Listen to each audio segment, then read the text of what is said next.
तत्वदर्शी जिज्ञासुओं को, सभी ज्ञान प्रेमियों को, सभी गीता प्रेमियों को और सभी प्रबुद्ध जनों को मेरी ओर से सादर जय श्री कृष्ण।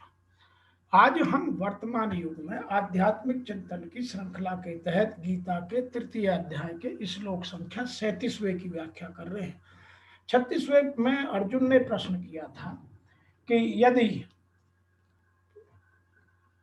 था कि लोग पाप क्यों करते हैं, और यदि मैं इन पापों को करने वाला बनता हूं तो उसका क्या प्रभाव मेरी जिंदगी में आता है, जिसको ऋषि वेद व्यास जी ने कुछ इस तरह से लिखा है।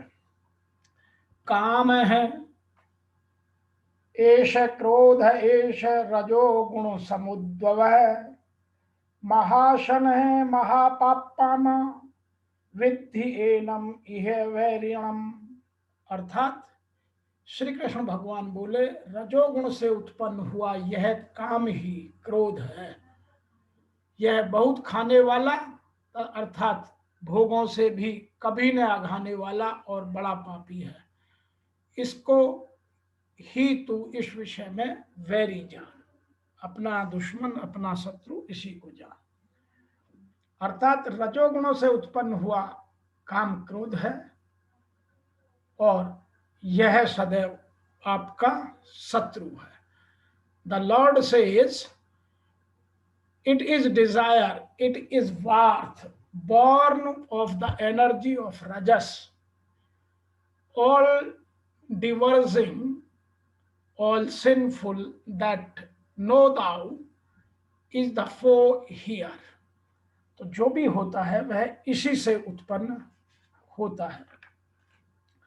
यहां एक बात और भी हमारे लिए जानने और समझने की है कि रजोगुण से उत्पन्न जो काम की बात कर रहे हैं, जिस क्रोधाग्नि की यह बात कर रहे हैं, तो यहाँ तमोगुणों का चर्चा नहीं हुई है। उसका कारण यह है कि आदमी यह मानता है कि मैं रजोगुणों में जाकर भी भगवान भक्ति की या भगवान प्राप्ति की या कामना पूर्ति की ओर चला जाता हूं, और वह फिर उन चीजों में फंसता चला जाता है। अतः यहाँ तमोगुण की बात न कर रजोगुण की बात कही गई है। और यह भोग भोगने से भी कभी तृप्त होने वाले बड़े पापी हैं। काम क्रोध राग द्वेष ही पूरक हैं। अभी जिनकी चर्चा की है तू इन विषयों को अपना शत्रु मान। यहाँ एक बात हम सबको और भी जाननी समझनी चाहिए कि जैसे धन मिलने पर धन की कामना बढ़ती चली जाती है, ऐसे ही त्यों तो भोग मिलते हैं, त्यों तो भोगों की कामना बढ़ती चली जाती है। इसीलिए कामना को महाशनय कहा गया है। और महाशनो महापापमा, यह बात पीछे भगवान इसी श्लोक में कह चुके हैं। और इस बात की विनय पत्रिका में तुलसीदास जी ने लिखा है, बुझे न काम अगन तुलसी कहूं विष भोग बहु घीते। तो वह तुलसीदास जी भी कहते हैं कि कामना की कामाग्नि कभी शांत नहीं होती। कामना में बार बार उत्पन्न होने से मनुष्य कर्तव्य अपने स्वरूप से, अपने इष्ट भगवान से विमुख होता चला जाता है और इस नाशवान संसार में फंसता चला जाता है। यहाँ एक बात और भी जो समझने की है, जानने की है, वह एक और विशेष बात है जिसको हम सब जान सकते हैं, समझ सकते हैं और अपने आप में उसकी उन्नति कर सकते हैं। वह है कामनाएं कितने प्रकार की होती हैं। कामनाओं के भेद हैं। कामना 4 प्रकार की होती हैं। एक तो शरीर निर्वाह मात्र की आवश्यक कामना जो पूरी कर दे। ऐसी कामनाओं में 4 बातों का होना आवश्यक है। नंबर 1, जो कामना वर्तमान में उत्पन्न हुई हो, जैसे भूख लगने पर भोजन की कामना। नंबर 2, जिसकी पूर्ति साधन सामग्री वर्तमान में उपलब्ध हो। नंबर 3, जिसकी पूर्ति के लिए बिना जीवित रहना संभव ना हो। तो यह शारीरिक निर्वाह मात्र की कल्प कामना है।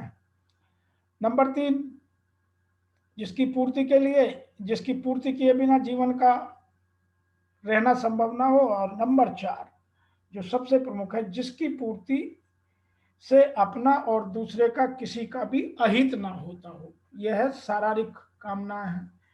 नंबर 2 आती हैं कामनाएं, दूसरों की वह कामना पूरी कर दे जो न्याययुक्त हितकारी हो, जिसको पूरी करने की सामर्थ्य हमारे में हो। इस प्रकार दूसरों की कामना पूरी करने पर हजारों में कामना त्याग की सामर्थ्य आ जाती है।